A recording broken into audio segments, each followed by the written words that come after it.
আমরা এখানে যারা উপস্থিত হয়েছি প্রত্যেকেই বিভিন্ন ভার্সিটি থেকে গ্র্যাজুয়েশন কমপ্লিট করে আমরা এখানে উত্তীর্ণ হয়েছি। মানে আমরা এখানে সবাই উপস্থিত হয়েছি গ্র্যাজুয়েশন যারা কমপ্লিট করে আসছি এবং বিভিন্ন সরকারি পরীক্ষায় বিভিন্ন জায়গায় আমরা পরীক্ষা দিয়ে আমরা ভালো রেজাল্ট করেছি এবং এখানে আমাদের ভাই বোনদের কাছে আমাদের ভাইবা কার্ডও আছে। তারপরও সরকার কেন আমাদের নিয়োগ দিল না?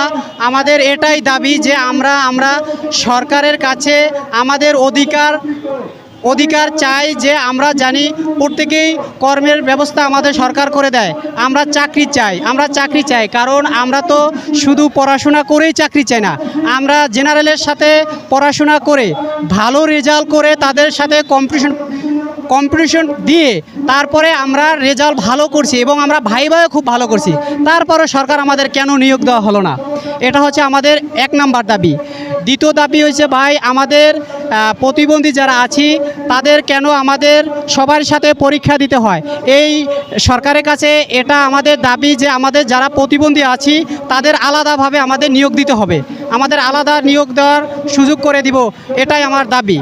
আর একটা হচ্ছে বয়স, আগে বয়স ছিল 30, তখন প্রতিবন্ধীদের বয়স ছিল 32, আর এখন সবাই করছে 32, আমাদেরও রাখছে 32। এটা কেমন বৈষম্য?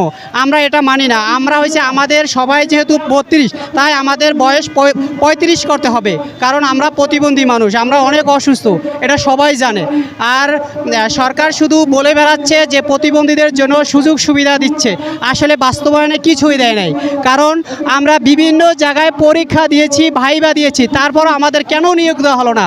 যদি আমাদের জায়গায় অন্য একজন প্রতিবন্ধীকে চাকরি দিত তাহলেও বুঝতে পারতাম যে আমার চেয়ে সে মেধায় ভালো, কিন্তু সারা বাংলাদেশে একজন প্রতিবন্ধীতেও কোনো জায়গায় নিয়োগ দেয় না সরকার। এটাই আমরা দাবি করছি যে আমাদের চাকরি চাই। যারা আমরা এখানে গ্র্যাজুয়েশন কমপ্লিট করে আসছি তাদের সবাইকে আমাদের চাকরি দিতে হবে, এটাই আমার কাছে দাবি।